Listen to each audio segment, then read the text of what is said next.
The Lord be with you. A reading from the Holy Gospel according to Luke. Tax collectors and sinners were all drawing near to listen to Jesus. But the Pharisees and scribes began to complain, saying, "This man welcomes sinners and eats with them." So to them Jesus addressed this parable.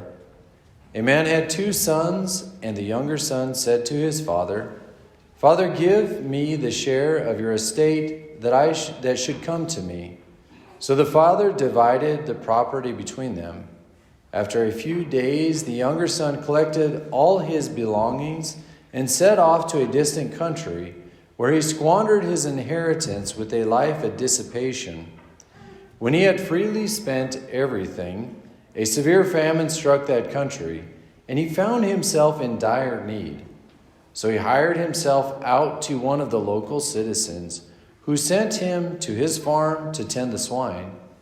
And he longed to eat his fill of the pods on which the swine fed, but nobody gave him any. Coming to his senses, he thought, "How many of my father's hired workers have more than enough food to eat? But here I am, dying and hungry from hunger. I shall get up and go to my father, and I shall say to him, 'Father, I have sinned against heaven and against you. I no longer deserve to be called your son. Treat me as you would treat one of your hired workers.' So he got up and went back to his father. While he was still a long way off, his father caught sight of him and was filled with compassion. He ran to his son, embraced him, and kissed him. His son said to him, 'Father, I have sinned against heaven and against you. I no longer deserve to be called your son.' But his father ordered his servants, 'Quickly bring the finest robe and put it on him. Put a ring on his finger and sandals on his feet. Take the fattened calf and slaughter it. Then let us celebrate with a feast, because this son of mine was dead and has come to life again. He was lost and has been found.' Then the celebration began. Now the older son had been out in the field, and on his way back, as he neared the house, he heard the sound of music and dancing. He called one of his servants and asked what this might mean. The servant said to him, 'Your brother has returned, and your father has slaughtered the fattened calf, because he has him back safe and sound.' He became angry, and when he refused to enter the house, his father came out and pleaded with him. He said to his father in reply, 'Look, all these years I have served you, and not once did I disobey your orders. Yet you never gave me even a young goat to feast on with my friends. But when this son of yours returns, who swallowed up your property with prostitutes, for him you slaughtered the fattened calf.' He said to him in reply, 'My son, you are here with me always. Everything I have is yours. But now we must celebrate and rejoice, because your brother was dead and has come to life again. He was lost and has been found.'" The Gospel of the Lord. Praise to you, Lord Jesus Christ.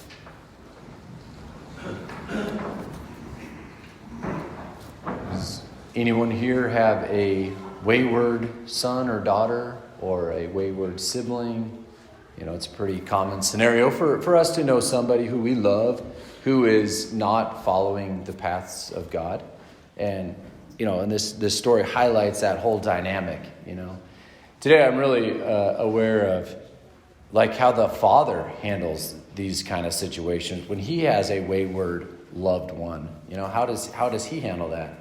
And I think if we look at these situations in our life through the perspective of the Father in today's gospel, maybe it'll give us some insight on how we can approach these situations. So the first one, and how God handles these situations, because he loves them more than we do, right? So the first reality I think we always need to bring ourselves back to is that nothing can happen outside of God's will, period.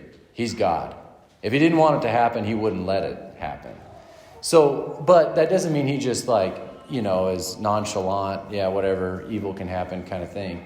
No, he's always got purpose. He always allows evil, permits evil to bring about a greater good. So he allows us to go down the road of evil sometimes, if we choose, to bring about a greater good. He's got that in mind. So we would speak of two modes of God's will. First, his perfect will and his permissive will. His perfect will, Jesus, right? I mean, just like, Father, not my will be done, but yours. Father says jump, we say how high.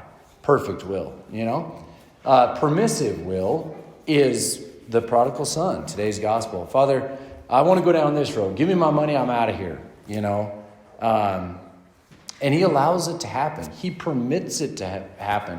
He permits his son to go down the road of evil, but always with the mind of I'm going to bring about a greater good.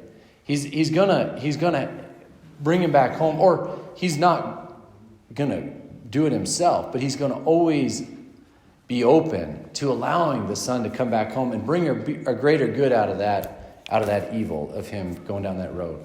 So those are the two: perfect will, permissive will. But nothing can happen outside of God's will. So I feel like that's key. Even then, the deeper key is free will. Free will is really what makes us godlike. And God honors it so much, right? He allows us to choose. But I was thinking even deeper than him just allowing it and respecting it. He can't do anything against it. We choose, man.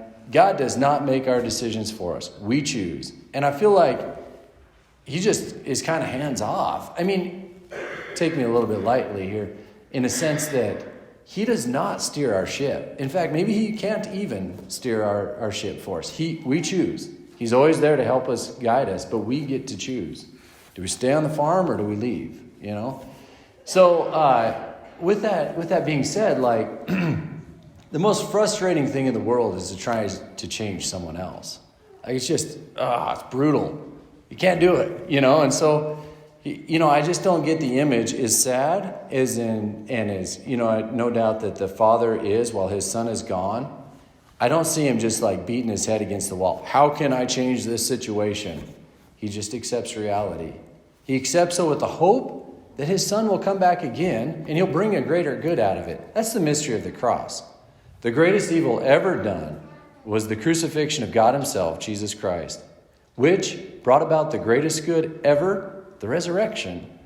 That's the mystery of the cross. God brings good out of evil. So I guess as we're thinking of these situations with our loved ones who may be wayward, there's a reality that following the road of evil leads to death. As the father in today's gospel said, this son of mine was dead, but he's back to life, So there's reality that road leads to death. Mortal sin is death. But God allows it with the mindset of bringing about a greater good. I'm always open. That's the beauty of the Father and his mercy. It's never doors are closed. His mercy is always open to us all throughout life. Never can we not come home. Never can our loved ones not come home. So my encouragement, I guess, maybe we can be at peace.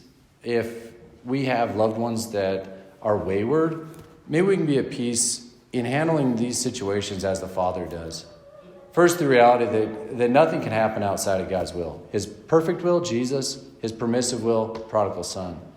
But God always permits evil with the mindset of bringing about a greater good. He allows, okay, son, when you hit rock bottom, you're going to be more disposed to my grace than ever.